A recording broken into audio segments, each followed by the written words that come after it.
大家好，这里是猿猫说，咱们一起看看世界的变化，聊聊你我的生活。欢迎回到我们的频道。今天我们来读一本在日本引发全民讨论，上市7个月卖爆8万册，被称为揭开日本失去30年终极真相的书《廉价日本》。什么都涨，为什么只有薪水不涨？作者是日本经济新闻资深记者中藤绫。你有没有发现一个很魔幻的现象？曾经的日本是高价、精致、高品质的代名词。东京物价全球最贵，日本制造，贵的有底气。而现在的日本，有的时候却是一种低价的标杆。比如说东京迪士尼、大创百货、长寿司，价格在全世界都是最低的那一档。最扎心的是，物价悄悄在涨，工资30年却几乎没有变动。这本书不讲晦涩的理论，全是一线采访，真实的数据，普通人的生活，把日本从强国变成廉价国家的全过程讲得明明白白。先搞懂这本书的廉价根本就不是便宜和划算。很多人一听到廉价日本，第一反应是物价低难道不是好事吗？生活成本低难道不更幸福吗？然而中藤绫却直接告诉你，完全不是。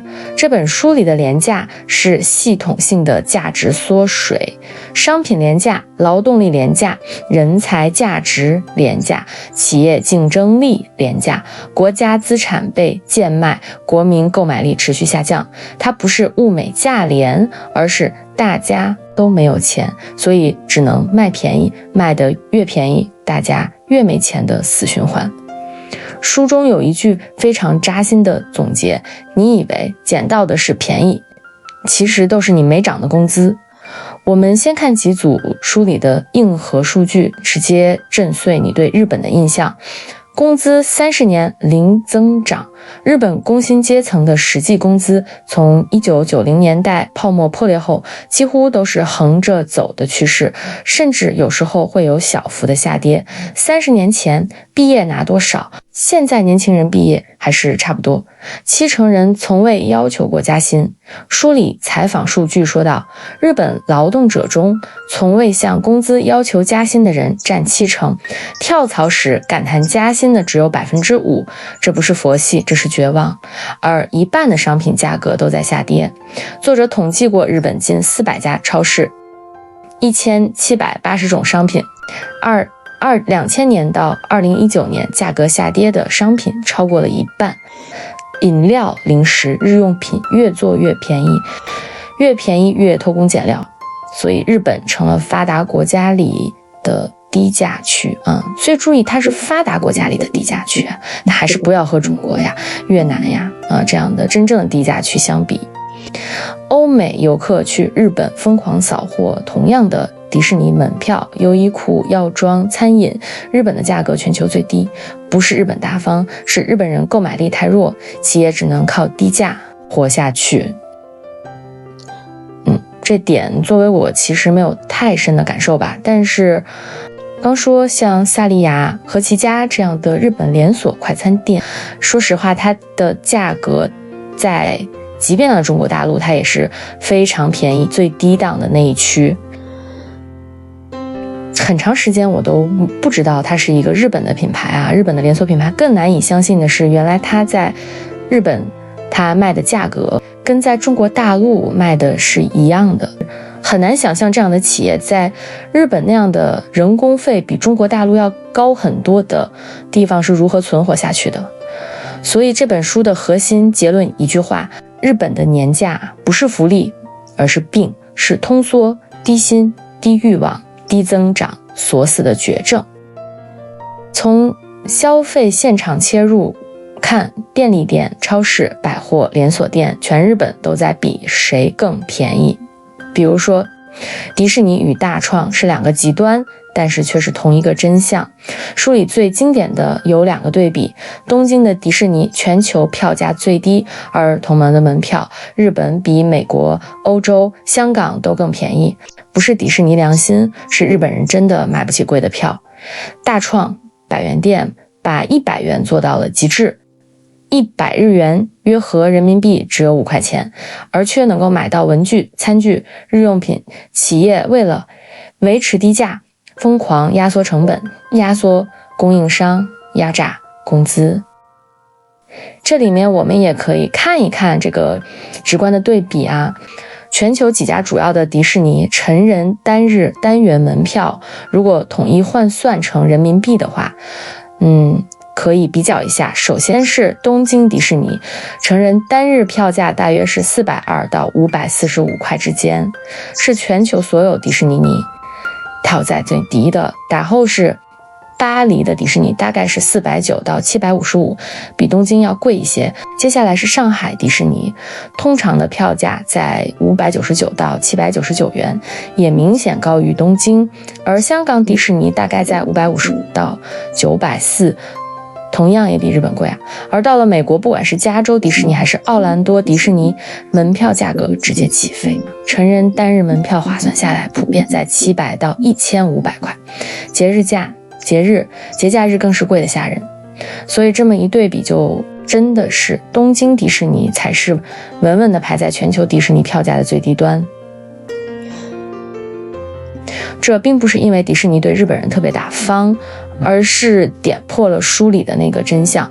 日本社会长期通缩，工资30年不涨，本土消费力实在是比较弱，所以乐园都不敢定太高的价格，定了高价，本地人就真的可能去不起了。而日本东京迪士尼的低价，恰恰是日本整个社会走向廉价化的一个最生动、最直观的缩影。我是没有想到，原来日本的迪士尼比上海的还要便宜一些。这可能是因为，如果消费水平达不到这个层次啊，迪士尼也不会去那个地方开乐园、开分店。大陆其实就是虽然大部分人的就中国大陆啊，确实，虽然绝大部分人的收入还是没有办法和日本地的，但是你不得不说，可能能够达到这个消费力水平的家庭也是相当大的一个庞大的数量。日本企业现在的共识是不提价、少加薪、砍成本和拼低价。书里有个让人鼻酸的案例，日本的老牌乳业赤城乳业，时隔25年才敢涨一次冰棍的价格。老板专门拍广告，像谢罪一样跟消费者道歉，对不起，我们要涨价了。在日本，涨价是羞耻，降价是正义，这种社会氛围直接锁死了工资啊，这个跟 iPhone 可真是两个极端啊。iPhone 我感觉降价是羞耻，涨价才是正义啊。消费者的困境，越省越穷，因为工资不涨，日本人只敢买便宜货，大家只买便宜，企业就不敢讲价，也不敢加薪，不加薪，大家就更穷，更只敢买便宜货，低价低薪更低价，再导致更低薪，这就是书里所说的廉价的恶性循环。作者说道，便宜的物价是用一代人的收入增长换来的。其实说到这里，谁不是呢？中国的物价，很多也是绝对是便宜的代名词啊。但是某种程度上，这也是用非常多的人口的低收入的代价换来的。那么人才低价才是日本最可怕的，是人不值钱。如果说物价廉价是表面，那人才廉价才是日本真正的内仓。这也是书中第2章的标题啊，年收入1400万日元在日本竟然算低收入。那1400万日元大约相当于9万美元，或者是62万人民币，或者是282万新台币。这个放在哪里也不算是年价啊。放在日本当地其实也已经是非常非常高的年收入水平了，但是在《廉价日本》这本书里，它却被拿来反衬出日本整体薪资偏低、人才价值被低估的现实。听着很离谱，但是实际可以拆解一下。书里对比的发达国家薪资，美国、德国、法国薪资长期稳步上涨，而日本却原地踏步30年。按美元计算，日本人均 GDP 人均收入被德国、法国、英国甩开，甚至被不少后发国家追上。日本曾经引以为傲的年功序列终身雇佣，现在已经变成年轻人起薪低，晋升靠熬年头，能力不决定收入，企业不敢裁员，也不敢高薪挖人，结果就是优秀的人才留不住，平庸的人在混日子。70%的日本职员其实从来没有跟老板提过加薪，跳槽时敢要求涨薪的只有 5%， 这不是隐忍，而是恐惧，因为担心失业，担心找不到下家，担心社会评价会被降低。日本的职场文化要把要求加薪等同于贪婪、不安分、不忠诚，最后就会变成老实人吃亏，沉默者降薪，所以高端人才就会廉价化。书里采访了很多企业高管、专家以及技术人员，日本顶尖工程师的薪资还不到硅谷的1/3，金融、互联网、创意行业薪资则远低于欧美国家。大量人才流向海外，留下的人薪资被平均拉低。所以作者一针见血地知道，一个不尊重人才价格的国家迟早会失去未来。大量的人才他会流向海外，就是如果在高级技术人员以及高管以及专家这个层次，他的薪水不能够拉开差距，那这部分人才就会非常容易流动。这个现在其实我的感觉是在中国大陆的话，它会存在一个两极化，是吧？就是普罗大众是非常的低的薪水，但是在真正的高管呀、专家呀、技术人员这方面，他的收入却可能在全世界范围内都是比较高的。如果再叠加上国内的这个消费水平就是低物价的话，那购买力绝对在全世界范围内来算都不低。那么作者就一针见血，一个不尊重人才价格的国家迟早会失去未来。非正式雇佣有一半的年轻人是没有未来的。日本现在有超过 40% 的非正式劳动者，派遣兼职、契约社员没有保障，没有加薪，也没有福利，他们被称为穷忙族，每天累死累活，却永远存不下钱，更别提结婚买房子。这才是人才廉价的真相。国家把劳动力当成成本而不是资产，这个没有办法，这个我感觉在全世界都是这个趋势，不光是日本啊，在国内更是，在中国大陆更是这样的。非正式雇佣其实在中国大陆叫做自由职业者，对吧？自由职业者在中国大陆不是传说中有2亿吗？也许达不到 40% 吧，但是在青年人和中年人中 20% 也绝对是有的。作为自由职业者自雇，但其实就是非正式劳动者，半失业状态。书里的第3章则更残酷，它讲的是资产的廉价。日本的廉价资产正在被全世界买走，日本的土地、房产、品牌、技术正在被海外资本低价扫货，外国人疯狂地购买日本北海道20股土地被海外买家买空，这里面主要可能就是中国买家。我觉得东京、大阪的核心公寓被外资扫货啊，这是中国大陆的资产少不了。据说有的大阪的一些或者东京或者大阪的一些公寓啊，里面一开物业会，说着说着就可以直接说中文了呀。开头介绍用日语说，底下说着说着，因为大部分的业主都是中国人，所以干脆就改中文说了。温泉旅馆、老字号、农田大量落入外资手中。因为什么呢？因为日元贬值，资产价格低，而日本人则没钱接盘。我相信不是日本人没钱接盘，而是说日本的就是普通人没钱接盘啊，而有资产的人，就是真正的有钱人，他并不屑于去接盘这些什么公寓啊这样的资产。这其实主要是中国房地产泡沫疯狂泡沫的10年，让中国的泡沫衬托出了东京日本东京大阪或者像北海道这些土地的价值，是吧？跟中国的泡沫比，那这些公寓在日本的公寓那真是太值了。本土企业被低价收购，书里提到日本的很多隐形冠军、百年老店、技术型企业因为利润薄、没钱投入研发而被日本亚洲企业低价收购。曾经的日本制造非常的骄傲，而现在却变成了被低价收购的日本制造。双重定价，日本人买更贵，而外国人买却更便宜。很多景区、商场、酒店出现日本人价和外国游客价，对外国人折低价折扣免税，而对本国人实行原价不打折。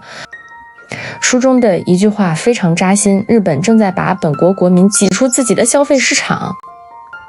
我觉得国内的游客价那都是对外国人标高价，而对本国人另外一个价，这是在很多国家通行的原则呀。日本人是什么特别的生物呢？对自己人这么狠吗？还是说他觉得已经完全抛弃本国的一些旅游景点，已经完全抛弃本国人的购买意愿了呢？那么国家竞争力的廉价化，作者说资产被收购，技术外流，人才流失，最终会让日本从技术强国变成发达国家中的低端市场。这不是危言耸听，而是正在发生的现实。其实这个问题它并不是日本一个自己的问题啊，因为就是工业空心化，其实在日本并没有最严重，而真正严重的应该是在欧洲。廉价的未来，日本还能走出未来吗？书的最后一章，他讨论了后疫情时代日本的出路。作者的态度很冷静，很难，但不是没有机会。日本的破局关键在于打破低价的执念。中藤绫给出的核心方案是停止无底线的低价竞争，企业敢涨价、敢加薪，消费者接受合理价格，支持优质产品，政府推动薪资上涨，打破通缩预期。简单的说，让价格回归价值，让人回归自己的价值。少数企业已经在做的是，书里表扬了几家叛逆的企业，比如说优衣库主动上调应届生起薪 20%， 永旺时隔多年加薪部分制造业，提高底薪留住技术工人。他们的逻辑是加薪代表员工稳定、品质提升、价格合理、长期盈利，而不是通过砍工资、拼低价死循环。最大的阻力是社会心态，日本最大的问题并不是经济，而是心态。企业怕涨价丢客户，员工怕提薪丢工作，全民怕消费、怕负债、怕未来，而这种低欲望集体心态比通缩更难治愈。作者最终的判断是，日本要走出廉价陷阱，则必须完成3件事：工资的持续上涨至少5到10年，企业放弃低价内卷，国民重建消费信心。如果做不到，日本就会一直的廉价下去。那么为什么这本书的很多场景都会让我觉得触目惊心呢？因为其实我们也正在经历梳理日本的困境，对照现实，就是消费降级、平价崛起，年轻人起薪停止，企业内卷、低价厮杀，房价、教育、医疗的压力大，低欲望、躺平、不敢消费。作者在书里警告，正是我们需要避开的。过度的低价其实就是在牺牲品质、工资、就业和创新。而一个国家最值钱的不是便宜的商品，而是值钱的人。靠压低工资、压低成本，只能赢短期而输长期。全民不敢花钱，经济就会是一潭死水。这本书里最温柔也最残酷的话，就是便宜的生活看似轻松，实则偷走了一代人的未来。这句话总结下来就是，如果市场真的可以提供上涨的空间，那么谁又会愿意通过这种方式来内卷呢？其实就是高价的市场你能不能打得开。日本的产品至少在现在在中国境内，在中国大陆境内，它依然是一个优质以及比较高价的代名词，大多数情况下，但确实越来越不行。但至少持续了几十年都是这样的一个过去对日本来说是失去的30年，但是对中国来说，日本货并没有是真正失去的30年，而是依然有红利的30年。但是这整个趋势确实是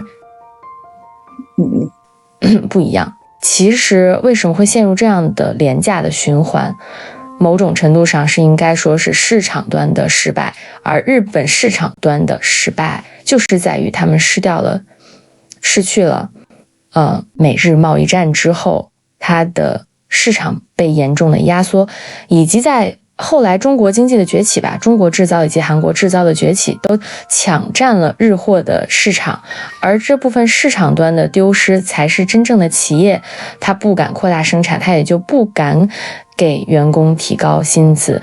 如果限于已有市场内部的竞争的话，那么它的价格也就没有办法提上去。好了，那么今天我们就先聊到这里。以上就是本期内容。如果你觉得这期的内容有收获，那么欢迎点赞、转发、订阅我们的频道。